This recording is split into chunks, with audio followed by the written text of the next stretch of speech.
Hello students, ఏంటి exams దగ్గరకు వచ్చింది కదా. ఈ 3 అవర్స్లో ఎగ్జామ్ టైంని ఎలా మేనేజ్ చేయాలి, అసలు ఎగ్జామ్ ముందు ఎలా ప్రిపేర్ అవ్వాలి, ఎలా మార్క్స్ తెచ్చుకోవాలి, ఇదంతా ఆలోచించి ఎక్కువ స్ట్రెస్ తీసుకుంటున్నారు కదా.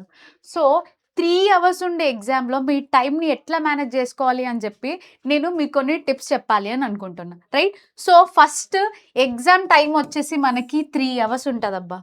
ఈ 3 అవర్స్లో నువ్వు టైంని ఎట్లా మేనేజ్ చేసుకున్నావు, ఎలా యుటిలైజ్ చేసుకున్నావు, నీ లోపల ఉన్న కాన్సెప్ట్స్ అన్నిటిని బట్టి ఎట్లా ఆన్సర్స్ రాసినావు అన్నదాన్ని బట్టి నీ ఫర్దర్ ర్యాంక్ అనేది డిసైడ్ అవుతుంది కదా. సో దట్ నీకున్న ఈ 3 అవర్స్లో నేను టైంని ఎట్లా డివైడ్ చేసుకోమంటున్నా అంటే సింపుల్. ఏంటి, ఇప్పుడు నీకు మ్యాథ్స్కి 80 మార్క్స్ ఉన్నాయి అబ్బా. సో ఒక 1.5 అవర్ నువ్వు మ్యాథ్స్కి ఇచ్చేసి, ఓకే. సో నెక్స్ట్ 45 మినిట్స్ ఫిజిక్స్కి, ఇంకో 45 మినిట్స్ కెమిస్ట్రీకి ఇచ్చే నీకు సరిపోతుంది. అక్కడ అయిపోయింది కదా. సో అంటే ఏంటి మ్యామ్, మరి ఇలా డివైడ్ చేయాలంటే ఫస్ట్ ఏ సబ్జెక్ట్ రాయాలి అని మీకు డౌట్ ఉండొచ్చు. సో నా సజెషన్ ఏంటంటే ఫస్ట్ నువ్వు కెమిస్ట్రీతో స్టార్ట్ చేయి, రైట్. సో ఫస్ట్ కెమిస్ట్రీతో స్టార్ట్ చేయమని ఎందుకు చెప్తున్నా అంటే కెమిస్ట్రీలో థియరీ క్వశ్చన్స్ ఉంటాయి. So IP related direct conceptual questions నువ్వు చదవంగానే ఆన్సర్ పెట్టొచ్చు. సో అక్కడ నీకు ఏమవుతుంది, టైం అనేది సేవ్ అవుతుంది. క్వశ్చన్ చదివి నీకు అర్థమైపోగానే ఆన్సర్ పెట్టేస్తావు.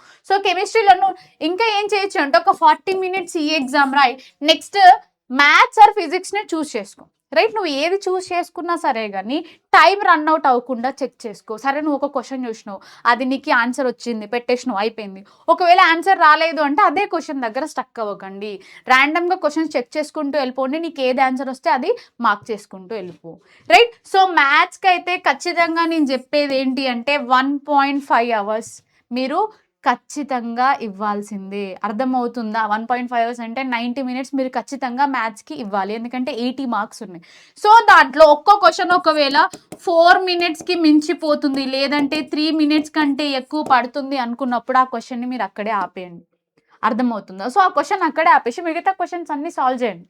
సాల్వ్ చేసిన తర్వాత సో లాస్ట్లో మళ్ళీ నీకు ఒకవేళ టైం మిగిలితే అప్పుడు నువ్వు ఏవైతే క్వశ్చన్స్ మిస్ చేసావో వాటిని మళ్ళీ సాల్వ్ చేయడం కంటిన్యూ చేయి.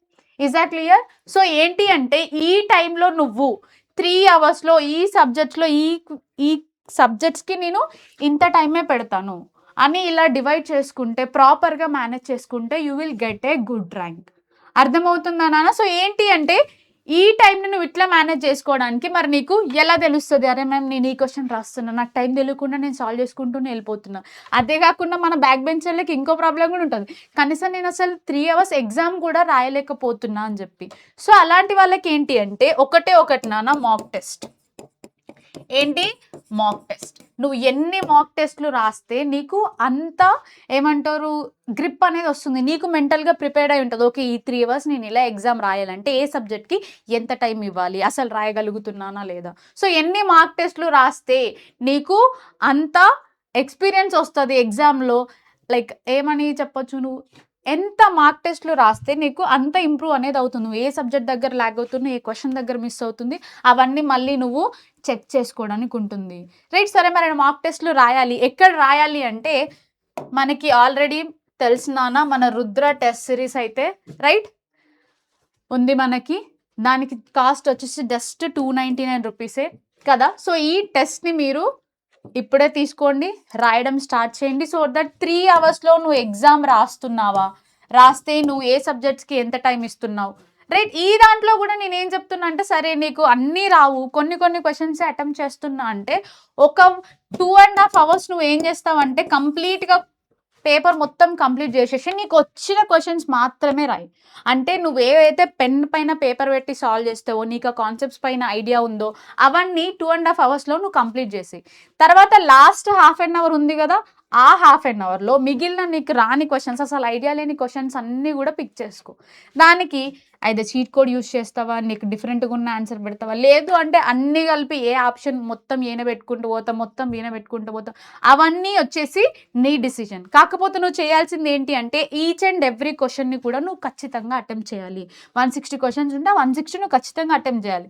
దాంట్లో నీకు వచ్చిన వాటికి ఆన్సర్ అక్యురేట్గా నీకు తెలుసు, రాని వాటికి బై లక్లో వచ్చే ఛాన్స్ ఉంది, ఎందుకంటే మనకి నెగిటివ్ మార్క్స్ అనేవి లేవు కాబట్టి. ఈ థింగ్స్ అన్ని నువ్వు మైండ్లో పెట్టుకొని ఎగ్జామ్ ప్రాపర్గా రాయాలి, ఎగ్జామ్ టైంలో ఈ ప్రెషర్ని నువ్వు మేనేజ్ చేసుకోవాలి అని అంటే the only thing is practicing the mock test, right? So మీరు మాక్ టెస్ట్ రాయాలి అని అనుకుంటే my best suggestion is just login to Rudra. ఏముందిరా 299 రూపీస్. సో దానివల్ల మీకు స్ట్రెస్ పోతుంది, మేనేజ్మెంట్ స్కిల్స్ పెరుగుతాయి, మీ మీద మీకు ఐడియా వస్తుంది అని అనుకున్నప్పుడు just go for it. All the best, tension పడకండి, you will rock the exam. Okay, all the best నాన్న.